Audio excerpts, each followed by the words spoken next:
June 12 వాళ్ళ గుండెల్లో 100 కొట్టుకుంటుంది ఆ నలుగురికి. ఆ నలుగురు ఏంటి, ఆ జూన్ 12 ఏంటి, వాళ్ళకి 100 కొట్టుకోవటం ఏంటి? అదేదో నాని సినిమాలో ఒక పాట ఉంటుంది, చిన్ని చిన్ని గుండె 100 కొట్టుకుందే అన్నట్టు. మరి వాళ్ళవైతే పెద్ద గుండెలే, అంటే మరి మంత్రుల లార్జ్ హార్ట్ ఉంటుంది, ప్రజల కోసం ఎక్కువ ఆలోచన చేస్తారు కాబట్టి, ఎక్కువ విశాల హృదయంతో ఆలోచన చేస్తారు కాబట్టి వాళ్ళకి చాలా లార్జ్ హార్ట్ ఉంటుంది.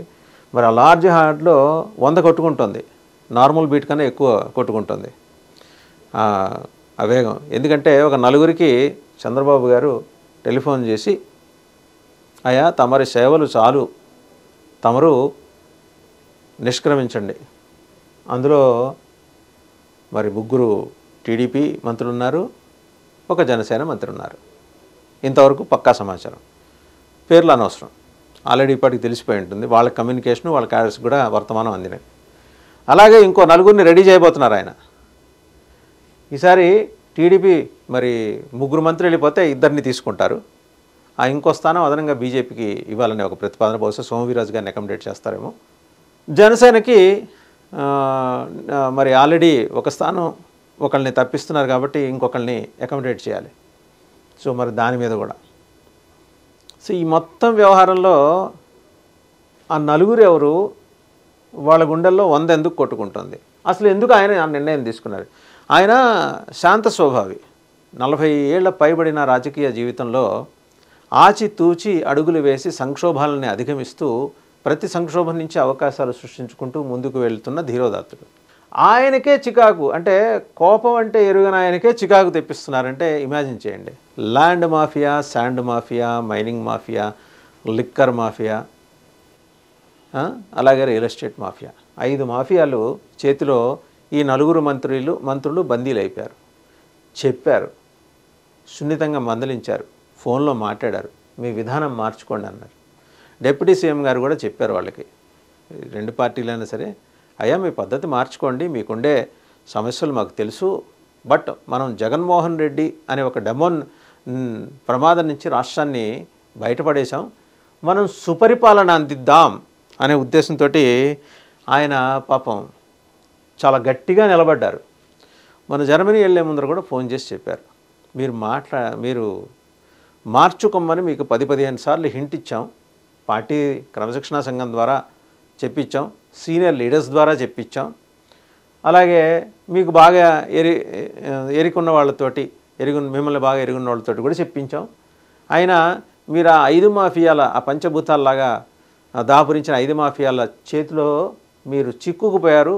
మీకన్నా ఆ మాఫియాలు బలంగా ఎదుగుతున్నాయి. అక్కడ మీకు చెడ్డ పేరు వస్తే నాకు వచ్చే నష్టం లేదు, కానీ మీ వల్ల కూటమికి చెడ్డ పేరు వస్తుంది. కూటమి ప్రభుత్వానికి జగన్మోహన్ రెడ్డి గారు ఆయనకు తెలిసిన అన్ని భాషల్లోనూ మనల్ని చూసి నవ్వటం మొదలెట్టారు.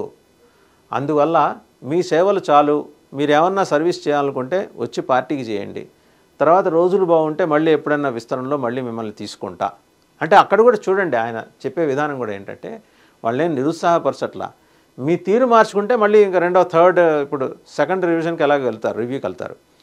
వెళ్ళినప్పుడు సరే కొత్త వాళ్ళని తీసుకొస్తున్నారు, థర్డ్ రివ్యూకి వెళ్తారు అంటే ఇంకా ప్రభుత్వం ఇంకో ఏడాది ఉండగానే అప్పుడు మళ్ళీ మార్చాలనేది చంద్రబాబు గారి మనోగతం. పవన్ కళ్యాణ్ గారు కూడా అందుకు సుముఖంగానే ఉన్నారు. అండ్ బీజేపీతో పెద్ద ఇష్యూ లేదు, వాళ్ళ పార్టీ లైన్ దాటైతే పోరు ఎక్కడికి. కానీ వాళ్ళల్లో కూడా 2-3 ఎమ్మెల్యేలు ఈ పంచభూతాల మాయాజాలానికి లోబడి పనిచేస్తున్నారని బీజేపీ హెడ్ క్వార్టర్స్ ఢిల్లీకే సమాచారం. వాళ్ళు ఏకంగా ఢిల్లీ నుంచి తేల్చుకుంటారు. హఠాత్తుగా ఒకరోజు వచ్చేసి మా ఎమ్మెల్యే పదవికి మేము రాజీనామా చేయాలనుకుంటున్నాం అని చెప్తారు. సో అది మొత్తానికి జరుగుతున్నది, జరగబోతున్నది, జరగబోయేది కూడా ఆయన ముందరే భవిష్యవాణి వినిపించి మరీ జర్మనీ ఫ్లైట్ ఎక్కారు. ఆ 4 రీప్లేస్ చేస్తే మరి మైనింగ్ మాఫియా ఊరుకుంటుందా, లిక్కర్ మాఫియా ఊరుకుంటుందా, శాండ్ మాఫియా ఊరుకుంటుందా? మనం జాగ్రత్తగా గమనిస్తే ఆంధ్రప్రదేశ్ రాష్ట్రాన్ని విభజించక ముందర, అంటే అలాగే విభజిత ఆంధ్రప్రదేశ్లోనూ లిక్కర్ మాఫియా, మైనింగ్ మాఫియాలే రూల్ చేస్తూ వస్తున్నాయి పార్టీలకు అతీతంగా. తెలుగుదేశం పార్టీలో కూడా ఉన్నారు లిక్కర్ మాఫియా. లిక్కర్ వ్యాపారం ద్వారా వచ్చి లబ్ధ ప్రతిష్ఠలుగా ఎదిగి రాజకీయ నాయకులుగా రూపాంతరం చెంది పైన మేకతోలు కప్పేసుకొని, లేకపోతే అదేదో అంటారు గోముఖ వ్యాఘ్రం లాగా ఉండే వాళ్ళు కొందరు ఉన్నారు. నాట్ ఆల్, కొందరు ఉన్నారు. ఆవు ముఖం వేసుకొని లోపలుండే ఒక పులి. ఈ మాఫియాల రాజ్యం ఏర్పాటు చేసుకొని విస్తరించుకుంటూ వచ్చి నెమ్మదిగా రాజకీయ నాయకులుగా రూపాంతరం చెంది ఎమ్మెల్యేలు, మంత్రులు అవటం. ఇది ఆయనకి తెలియక కాదు. కానీ పార్టీ నడవాలన్నా, ప్రభుత్వం నడవాలన్నా కొన్ని సందర్భాల్లో కొందరితో అవసరాలు ఉంటాయి. అది ఈక్వేషన్స్ మార్చుకోవటం, పర్మిటేషన్స్ అండ్ కాంబినేషన్స్ అంటారు స్టాటిస్టిక్స్లో, గణాంక శాస్త్రంలో ప్రస్తారాలు, సంయోగాలు. సో అలాగే చదరంగంలో ఇక్కడ రాజుని తీసుకొచ్చి అవతల ఎక్కడో ఉన్న సరిహద్దులో ఉన్న బంటుని తీసుకొచ్చి అక్కడ పెడుతుంటారు. అలా ఆయన చేయాల్సిన పరిస్థితి వీళ్ళే కల్పించారు. ఆయన ఉద్దేశం అయితే వీళ్ళేదో తప్పించాలి, కొత్త వాళ్ళని తీసుకోవాలి, టార్గెట్ చేయాలనేది ఆయన ఉద్దేశం ఉండదు. గవర్నమెంట్ నడవాలి, పరిపాలన బాగుండాలి. ఆ ప్రయత్నంలో ఆయన చేస్తుంటే ఎవరన్నా వింటే కదా. మరి జూన్ 12 ఎందుకు ముహూర్తం పెట్టుకున్నారంటే ఇంకా 2 నెలల్లో ఏమన్నా మారుతారేమో.